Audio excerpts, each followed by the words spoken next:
এই মানুষের সাথে চাঁদের কি সম্পর্ক? আল্লাহ পাক যেন এই কথা বলতে চায়, হে আমার বান্দা, তুমি কতটুকু? 3.5 হাত? তোমার চাইতে চাঁদ ছোট না বড়? কি বলেন? চাঁদ ছোট না বড়? এই চাঁদকে আমি আল্লাহ পাক ছোট বানাই, এই চাঁদকে আমি আল্লাহ পাক বড় বানাই। চাঁদের কোনো নিজস্ব ক্ষমতা নাই, ইচ্ছা করলেই সে বড় হবে, ইচ্ছা করলেই সে ছোট হবে। না না, চাঁদের কোনো ক্ষমতা নাই। এই বান্দা, তোমার ইচ্ছা থাক আর না থাক, তোমার ইচ্ছা থাক আর না থাক, এক স্তর থেকে অপর স্তরে তুমি যেতে বাধ্য। চাঁদ যেমন এক স্তর থেকে আরেক স্তরে যাইতে বাধ্য, তুমিও এক স্তর থেকে আরেক স্তরে যাইতে বাধ্য। তুমি এক সময় মায়ের গর্ভে ছিলে, সেইখান থেকে তোমাকে দুনিয়াতে আমি নিয়ে এসেছি। তোমার নিজস্ব কোনো ক্ষমতা ছিল না, আমি আল্লাহ নিয়ে এসেছি। তুমি আসতে বাধ্য। যেমন দিন বাধ্য, যেমন রাত বাধ্য, যেমন সূর্য বাধ্য, যেমন চন্দ্র বাধ্য, ওরকম তুমিও বাধ্য। তুমি স্বইচ্ছায় মায়ের গর্ভ থেকে আসতে পারোনি, আমি আল্লাহ পাকই তোমাকে এনেছি এবং তুমি আসতে বাধ্য। দুনিয়াতে এসে তোমাকে দুধ পান করিয়েছি, এই সময় তোমার নাম ছিল শিশু। এইখান থেকে আমি তোমাকে কৈশোরের দিকে নিয়ে গিয়েছি, তুমি আজীবন তোমাকে শিশু রাখতে পারোনি। কৈশোর থেকে তোমাকে যৌবনের দিকে নিয়ে গিয়েছি, তুমি আজীবন কৈশোর থাকতে পারোনি। যৌবনকাল থেকে তোমাকে আমি বৃদ্ধ বয়সের দিকে নিয়ে গিয়েছি, তুমি স্বইচ্ছায় যুবক থাকতে পারোনি। তোমাকে ইচ্ছায় অনিচ্ছায় বৃদ্ধ হইতেই হয়েছে। এক পর্যায়ে তোমাকে মৌতের সেই শরাব আমি পান করিয়েই ছাড়বো। তোমার কোনো ক্ষমতা নাই, 1 মিনিট তুমি আমার এই নির্ধারিত সময়ের চাইতে দুনিয়ায় বাঁচতে পারবা না। আমি যখনই চাই তখনই তোমাকে দুনিয়া ত্যাগ করতে হবে, তোমাকে কবর জগতে যেতেই হবে, আলমে বরজাকে যেতেই হবে। এই ঘাটিগুলি তুমি ইচ্ছায় অনিচ্ছায় পার হইতেই হবে। সেখান থেকে হাসরের ময়দানে অবশ্যই যেতে হবে। তোমার কোনো ইচ্ছা শক্তির কোনো এখানে কাজ নাই, আমি আল্লাহর ইচ্ছায় তোমাকে যেতে হবে। এরপরে তোমার কৃতকর্ম অনুযায়ী তোমাকে হয় ডান হাতে আমলনামা আর না হয় বাম হাতে আমলনামা নিতেই হবে। কোনো কৈফত চলবে না বান্দা, পুলচেরাতের উপর দিয়ে তোমাকে হাঁটতেই হবে। এবার সেইখান থেকে তোমার মঞ্জিল পরিবর্তন হবে, হয় তুমি জান্নাতে যাইবা আর না হয় জাহান্নামে যাইবা। এইখানেও সম্পূর্ণ কার ক্ষমতা? আমি চাঁদের কসম করে বলছি, যখন সে পূর্ণতায় উপনীত হয়, যখন সে পরিপূর্ণ হয়ে যায়, এই মানুষের সাথে চাঁদের কি সম্পর্ক?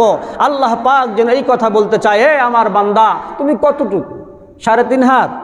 তোমার চাইতে চাঁদ ছোট না বড়? কি বলেন? চাঁদ ছোট না বড়? এই চাঁদকে আমি আল্লাহ পাক ছোট বানাই, এই চাঁদকে আমি আল্লাহ পাক বড় বানাই। চাঁদের কোনো নিজস্ব ক্ষমতা নাই, ইচ্ছা করলেই সে বড় হবে, ইচ্ছা করলেই সে ছোট হবে। না না, চাঁদের কোনো ক্ষমতা নাই।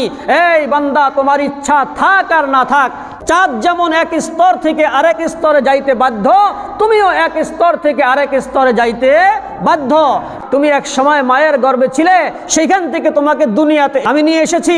তোমার নিজস্ব কোনো ক্ষমতা ছিল না, আমি আল্লাহ নিয়ে এসেছি। তুমি আসতে বাধ্য।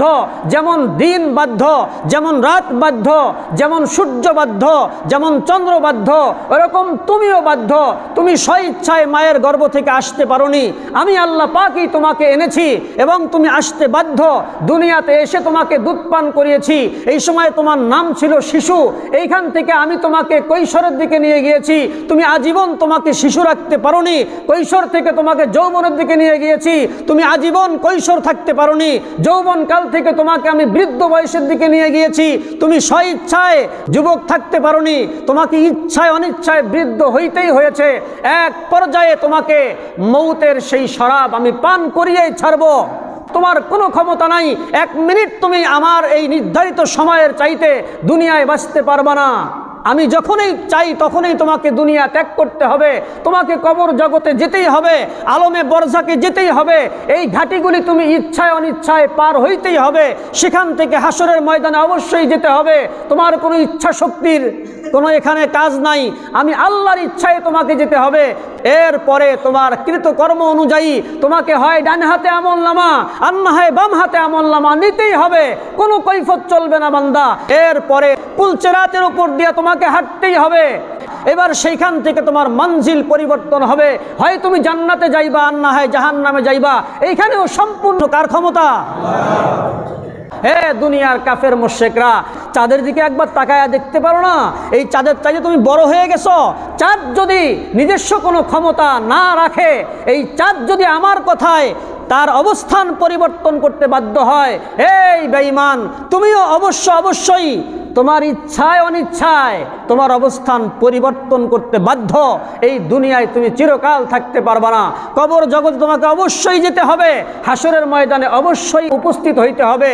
আমলের প্রতিদান, শাস্তি অথবা শান্তি অবশ্যই সেখানে তুমি পাইবা। এখানে আরেকটা কথা আছে, তাফসিরে হাক্কানির ভিতরে এসেছে, এখানে পূর্ণ চাঁদের কথা আল্লাহ পাক বললেন কেন?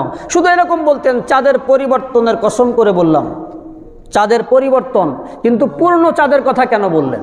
জি, এর আগের আয়াতে রাত যত বেশি হয় অন্ধকার তত বেশি হয়, বলে যখন আবার চাঁদ ওঠে অন্ধকার কি হয়ে যায়? দূরীভূত হয়ে যায়। জি, এইখানে মৃত্যু ব্যক্তির সাথে মানুষের সাথে এই পূর্ণ চাঁদের একটা সম্পর্ক আছে।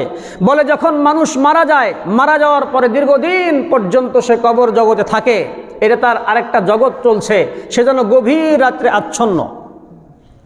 বলে যখন হাসরের ময়দান কায়েম হয়ে যায়, চাঁদ উঠে যায়, এর অর্থ হলো চাঁদ ওঠার কারণে যেমনভাবে অন্ধকার দূর হয়ে সবকিছু পরিষ্কার দেখা যায়, হাসরের ময়দানে উপস্থিত হওয়ার পরে তার জীবনের কৃতকর্ম তার সামনে একেবারে পরিষ্কার হয়ে যাবে।